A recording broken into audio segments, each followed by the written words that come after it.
Good morning students. आज का हमारा लेक्चर बेस्ड है rDNA technology, recombinant DNA technology और जेनेटिक इंजीनियरिंग पर। आज हम समझेंगे स्टूडेंट्स कि इन दोनों टर्म्स में क्या डिफरेंस है, हम ये क्यों बोलते हैं कि रिकॉम्बिनेंट डीएनए टेक्नोलॉजी और जो दूसरी टेक्निक होती है बायोटेक्नोलॉजी की जेनेटिक इंजीनियरिंग, वो क्या होती है। तो आज के लेक्चर में हमको ये समझना है। इसको समझने से पहले स्टूडेंट्स हमको पढ़ना है एप्लीकेशंस ऑफ आरडीएनए टेक्नोलॉजी। इससे पहले हम पूरी आरडीएनए टेक्नोलॉजी कर चुके हैं। आज हम देखेंगे कि जो हमने आरडीएनए बनाया था, जिसकी मल्टीपल कॉपीज़ हमने बनाई थी, उसके क्या यूज़ है। एप्लीकेशंस का मतलब होता है स्टूडेंट्स क्या यूज़ है उसका, हम इसे पॉइंट्स में समझेंगे। सबसे पहले जो आपने आरडीएनए बनाया था उससे आप प्रोटीन्स बना सकते हैं in vitro. In vitro word का मतलब मैं पहले भी समझा चुकी हूँ। इन विट्रो का मतलब होता है लेबोरेटरी में। तो आप उस आरडीएनए से प्रोटीन्स बना सकते हैं लेबोरेटरी में। और वो कौन से प्रोटीन्स बनाए students? For example insulin protein, human growth hormone, ये वाले आपने बनाए। दूसरा यूज़ क्या होता है आरडीएनए टेक्नोलॉजी का कि आप उससे वैक्सीन्स बना सकते हैं। स्टूडेंट, हमें समझना है कि वैक्सीन क्या होती है। जब भी आप एंटीजन को यूज़ कर रहे हैं वैक्सीन के रूप में, आजकल हम क्या करते हैं आरडीएनए टेक्नोलॉजी से वैक्सीन्स बनाते हैं। इसमें क्या होता है, हम एंटीजन को ना यूज़ करके प्रोटीन लेते हैं। अगर आप किसी वायरस को वैक्सीन के रूप में यूज़ कर रहे हैं तो उस वायरस, क्योंकि एंटीजन है, तो नॉर्मली जो वैक्सीन्स होती हैं मार्केट में उसमें एंटीजन के रूप में वायरस ही होता है। मगर अब हम क्या करते हैं स्टूडेंट्स, आरडीएनए टेक्नोलॉजी से जो नई वैक्सीन बना रहे हैं उसमें हम उसी वायरस का प्रोटीन यूज़ करते हैं वैक्सीन के रूप में। इससे क्या होता है कि इन्फेक्शन के चांसेस जो होते हैं वो निल हो जाते हैं और वैक्सीन हमारी ज़्यादा सेफ़ हो जाती है। कभी कभी हमने देखा है कि वैक्सीन लगने से भी किन्हीं एनिमल्स में या ह्यूमंस में कुछ रिएक्शंस हो जाते हैं। तो जब आप आरडीएनए टेक्नोलॉजी से वैक्सीन के रूप में अब वायरस नहीं ले रहे हैं, हम प्रोटीन ले रहे हैं और वो प्रोटीन हमें उसी वायरस से मिला है। तो ये हमारा सेकंड यूज़ है आरडीएनए टेक्नोलॉजी का कि इससे आप वैक्सीन्स बना सकते हैं। और वो वैक्सीन का एग्जाम्पल हमने दिया है hepatitis B vaccines. Now third use of rDNA technology क्या है स्टूडेंट्स, कि आपको प्रोटीन्स का स्ट्रक्चर जब स्टडी करना होता है तो उस प्रोटीन को आपको प्योरीफाई करना होता है, क्योंकि प्रोटीन बॉडी में सिक्रीट हो रहा है तो आपको उसको प्रोटीन को बॉडी के बाहर चाहिए लार्ज क्वांटिटी में।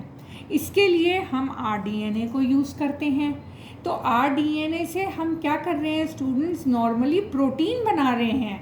आपने पूरा प्रोसेस बढ़ा आरडीएनए टेक्नोलॉजी का, जिसमें हमने कहा था कि जो बैक्टीरिया जिनमें आरडीएनए होता है उनको हम फर्मेंटर्स में डालते हैं और उनमें लार्ज स्केल प्रोडक्शन होता है इंसुलिन का।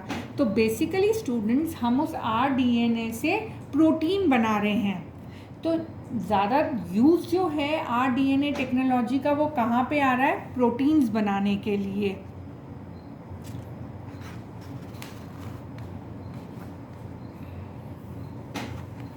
चौथा यूज़ क्या है आरडीएनए टेक्नोलॉजी का, कि crop yields are improved using rDNA technology. तो ये हमारे बेसिकली 4 इम्पॉर्टेंट यूजेस थे आरडीएनए टेक्नोलॉजी के, जो हमने अभी समझे। पहला यूज़ क्या था, प्रोटीन। मेजर यूज़ ही आरडीएनए टेक्नोलॉजी का होता है कि उससे हम प्रोटीन्स बना रहे हैं। दूसरा यूज़ क्या था, वैक्सीन्स बना रहे हैं। तीसरा यूज़ था कि रिसर्च पर्पसेस में, रिसर्च मतलब जब भी हमें किसी प्रोटीन का स्ट्रक्चर आइडेंटिफाई करना है, हमें देखना है कि वो प्रोटीन का स्ट्रक्चर कैसा है, तो हम आरडीएनए टेक्नोलॉजी से उस प्रोटीन को बहुत ही कम टाइम में बहुत ज़्यादा मात्रा में बना लेते हैं और कॉस्ट भी कम आती है। फिर हम उस प्रोटीन का स्ट्रक्चर आसानी से देख सकते हैं लेबोरेटरी में। और चौथा यूज़ जो है आरडीएनए टेक्नोलॉजी का वो है कि क्रॉप यील्ड्स भी इम्प्रूव होती हैं। तो स्टूडेंट्स, ये तो हमारे बेसिक 4 पॉइंट्स थे जो हमने आरडीएनए टेक्नोलॉजी के यूजेस में पढ़े। आपको ये बात ध्यान रखनी है कि मेजर यूज़ जो होता है आरडीएनए टेक्नोलॉजी का वो इसलिए होता है कि हम उनसे प्रोटीन बना रहे हैं। अब हमारे पास सेकंड टेक्निक आ रही है बायोटेक्नोलॉजी की, वो है जेनेटिक इंजीनियरिंग। ये टेक्निक जेनेटिक इंजीनियरिंग क्या होती है आज हम इसको समझेंगे और आरडीएनए टेक्नोलॉजी से ये कैसी डिफरेंट है। नाउ इसको समझने के लिए हमें ये देखना है कि जो पहला आरडीएनए मॉलिक्यूल हमारा बना था वो 1973 में बना था और उसे बनाया था बोयर एंड कोहेन नाम के 2 साइंटिस्ट ने। जैसे ही हमारा आरडीएनए मॉलिक्यूल बना था उसी टाइम से हम कहते हैं कि हमारी जेनेटिक इंजीनियरिंग स्टार्ट हुई थी। क्यों स्टूडेंट्स? क्योंकि जेनेटिक इंजीनियरिंग के लिए आपको आरडीएनए चाहिए। जैसे हमने कहा था आरडीएनए टेक्नोलॉजी के हमारे पास 2 टूल्स होते हैं, एक होते हैं वेक्टर, एक होती हैं रिस्ट्रिक्शन एंडोन्यूक्लियस एंजाइम्स। उसी तरीके से जेनेटिक इंजीनियरिंग के लिए जो सबसे इम्पॉर्टेंट टूल है वो आरडीएनए ही है। तो स्टूडेंट्स, जब तक आप आरडीएनए नहीं बनाएंगे आप ये जेनेटिक इंजीनियरिंग नहीं कर सकते हैं। Without rDNA there would be no genetic engineering. Am I very clear now कि जेनेटिक इंजीनियरिंग और आरडीएनए टेक्नोलॉजी कैसे रिलेटेड हैं। अब स्टूडेंट्स, जेनेटिक इंजीनियरिंग क्या होता है? आपने समझा कि आरडीएनए टेक्नोलॉजी में आप मोस्टली क्या करते हैं, जिस भी जीन से आपको जो भी प्रोटीन चाहिए उसका जीन आप निकालते हैं, बैक्टीरिया में डालते हैं, उसकी मल्टीपल कॉपीज़ बनाते हैं और बैक्टीरिया को फिर ग्रो करते हैं ताकि आपको वो प्रोटीन मिल जाए। तो बेसिकली स्टूडेंट्स, आरडीएनए टेक्नोलॉजी से हम प्रोटीन का प्रोडक्शन करवा रहे हैं। अब हम जेनेटिक इंजीनियरिंग क्यों करते हैं हमें ये समझना है, क्योंकि जेनेटिक इंजीनियरिंग में हम क्या करते हैं, किसी भी जीन का मैनिपुलेशन करते हैं। जब हम जीन का मैनिपुलेशन कर रहे हैं तो फिनोटाइप बदलता है, तो उस ऑर्गेनिज्म का स्टूडेंट्स फिनोटाइप बदलेगा। तो आप जेनेटिक इंजीनियरिंग से क्या बना रहे हैं? जेनेटिक इंजीनियरिंग से आप जेनेटिकली मॉडिफाइड ऑर्गेनिजम्स जीएमओ बना रहे हैं।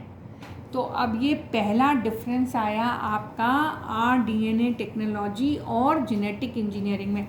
यानी जेनेटिक इंजीनियरिंग एक बहुत बड़ी चीज़ है और उसी की एक बड़ी टेक्निक है और उसी का एक पार्ट है आरडीएनए टेक्नोलॉजी। इसको ऐसे समझिए स्टूडेंट्स कि आपका आरआर कॉलेज है, वो तो जेनेटिक इंजीनियरिंग हो गया और उस कॉलेज में अलग अलग रूम्स हैं, वो हो गए, उनमें से एक रूम हो गया आपका आरडीएनए टेक्नोलॉजी। तो हम ये कह सकते हैं कि जेनेटिक इंजीनियरिंग के अंदर ही एक टेक्निक होती है recombinant DNA technology. Genetic engineering से आप बनाते हैं जीएमओ, जेनेटिकली मॉडिफाइड ऑर्गेनिजम्स, जबकि आरडीएनए टेक्नोलॉजी से आप बनाते हैं प्रोटीन्स। ये दूसरा डिफरेंस आ गया। अब क्योंकि हम जेनेटिक इंजीनियरिंग से जीएमओ बना रहे हैं तो हमें ये समझना है कि जेनेटिकली मॉडिफाइड ऑर्गेनिज्म या जीएमओ बनाने के लिए हमारे पास कितने स्टेप्स हैं। तो पहला स्टेप स्टूडेंट ये होता है कि आपको जीन को आइसोलेट करना है और उसकी क्लोनिंग करनी है। मैंने आपको पहले ही ये समझाया है कि जो जीन होता है वो सेल के न्यूक्लियस के अंदर है इन वीवो, उसको आपको इन विट्रो यानी बाहर निकालना है। तो ये पहला स्टेप हर बायोटेक्नोलॉजी की टेक्निक में पहला स्टेप ही होता है जीन आइसोलेशन। ये हम पिछली क्लास में समझ चुके हैं। उसके बाद होता है क्लोनिंग। क्लोनिंग यानी किसी भी जीन की मल्टीपल कॉपीज़ बनाना, एग्जैक्ट कॉपी बनाना। क्लोनिंग के लिए स्टूडेंट्स आपके पास 2 टेक्निक्स हैं, या तो आप आरडीएनए टेक्नोलॉजी यूज़ करें उसमें क्या करते हैं आपने जीन को बाहर निकाला, उसको प्लाज्मिड में डाला, प्लाज्मिड को फिर बैक्टीरिया में डाला, बैक्टीरिया मल्टीप्लाई करेगा तो आपके जीन की भी मल्टीपल कॉपीज़ बनेंगी। ये हो गई एक टेक्निक क्लोनिंग की। या फिर आप क्लोनिंग किससे करवा सकते हैं स्टूडेंट्स? पीसीआर। पीसीआर को हम क्या कहते हैं? Polymerase chain reaction. इसको हम अगली क्लास में समझेंगे कि पीसीआर कैसे डिफरेंट होता है। अब जब आपने किसी भी जीन को आइसोलेट कर लिया और उसकी मल्टीपल कॉपीज़ बना ली, तो यहाँ पे आपका ये तीसरा डिफरेंस आ गया जेनेटिक इंजीनियरिंग और रिकॉम्बिनेंट डीएनए टेक्नोलॉजी में। रिकॉम्बिनेंट डीएनए टेक्नोलॉजी में स्टूडेंट हम क्या करते थे कि जो भी जीन हमने बनाया, जो rDNA बनाया, उसको हम बैक्टीरिया में डालते थे ताकि हमें उसकी मल्टीपल कॉपीज़ मिल जाएं। और वो मल्टीपल कॉपीज़ हम क्यों बनाते थे स्टूडेंट्स? क्यों हम क्लोनिंग करते थे? ताकि हम उससे प्रोटीन बना सकें। नाउ जेनेटिक इंजीनियरिंग में आप क्या करते हैं स्टूडेंट्स? आप मल्टीपल कॉपीज़ क्लोनिंग करने के बाद उस डीएनए को, उस जीन को आप होस्ट में डालते हैं। यहाँ पे होस्ट बैक्टीरिया भी हो सकता है, कोई प्लांट सेल भी हो सकता है, कोई एनिमल सेल भी हो सकता है। तो जहाँ rDNA टेक्नोलॉजी में केवल बैक्टीरिया के अंदर ही आप rDNA को डालते थे, जेनेटिक इंजीनियरिंग में जो आपने rDNA बनाया उसको आप बैक्टीरिया में भी डाल सकते हैं, उसको आप प्लांट में भी डाल सकते हैं, उसको आप एनिमल्स में भी डाल सकते हैं। जब इस rDNA को आप बैक्टीरिया में डालते हैं तो उसको हम कहते हैं rDNA टेक्नोलॉजी। जब उसी rDNA को, रिकॉम्बिनेंट डीएनए को आप प्लांट में डालते हैं या एनिमल में डालते हैं, तब हम उन्हें कहते हैं जीएमओ, जेनेटिकली मॉडिफाइड ऑर्गेनिजम्स।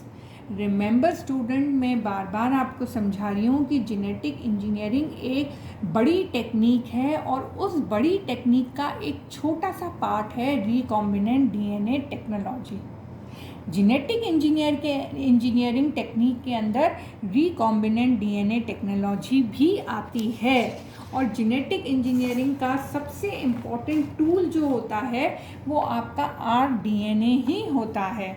तो ये आपको समझना है कि जेनेटिक इंजीनियरिंग आप प्लांट्स, एनिमल्स, बैक्टीरिया किसी पे भी कर सकते हैं, जबकि rDNA टेक्नोलॉजी में आप केवल बैक्टीरिया में अपना rDNA डाल रहे हैं। इसीलिए हम कहते हैं कि rDNA टेक्नोलॉजी या रिकॉम्बिनेंट डीएनए टेक्नोलॉजी से हम प्रोटीन्स बनाते हैं, जबकि जेनेटिक इंजीनियरिंग से हम जीएमओ बनाते हैं, जेनेटिकली मॉडिफाइड ऑर्गेनिजम्स।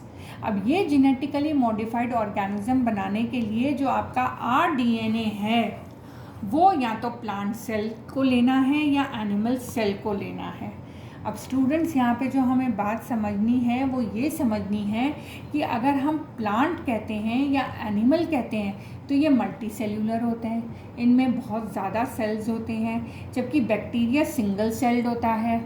आपने बैक्टीरिया में जब rDNA डाला था तो क्योंकि उसका एक ही सेल प्रेजेंट होता है तो उस सेल में वो rDNA चला गया था। मगर जब हम प्लांट और एनिमल की बात करते हैं तो ये मल्टी सेल्यूलर होते हैं, इनमें मिलियंस ऑफ सेल्स होते हैं, मगर जो आपने rDNA बनाया वो केवल एक ही सेल में जाएगा। तो स्टूडेंट्स, इसको कैसे सॉल्व करते हैं हम प्रॉब्लम?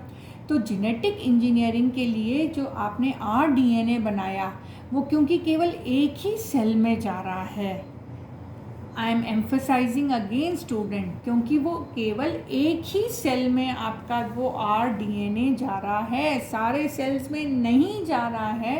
तो जेनेटिक इंजीनियरिंग करने के लिए जो आप प्लांट और एनिमल्स में, केवल प्लांट और एनिमल में, बैक्टीरिया में ये प्रॉब्लम नहीं आती क्योंकि बैक्टीरिया सिंगल सेल्ड होता है।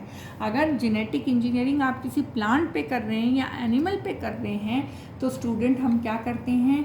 स्टेम सेल लेते हैं। एनिमल में अगर आप कर रहे हैं तो आप एनिमल्स का स्टेम सेल लेंगे, क्योंकि हमें पता है उस स्टेम सेल से पूरी बॉडी बन जाती है। स्टेम सेल मतलब वो सेल जो आपकी बॉडी के सारे सेल्स बना सके। तो अगर आप किसी स्टेम सेल में अगर rDNA डालेंगे तो वो ऑटोमेटिकली बॉडी के बाकी सेल्स में भी पहुंच जाएगा।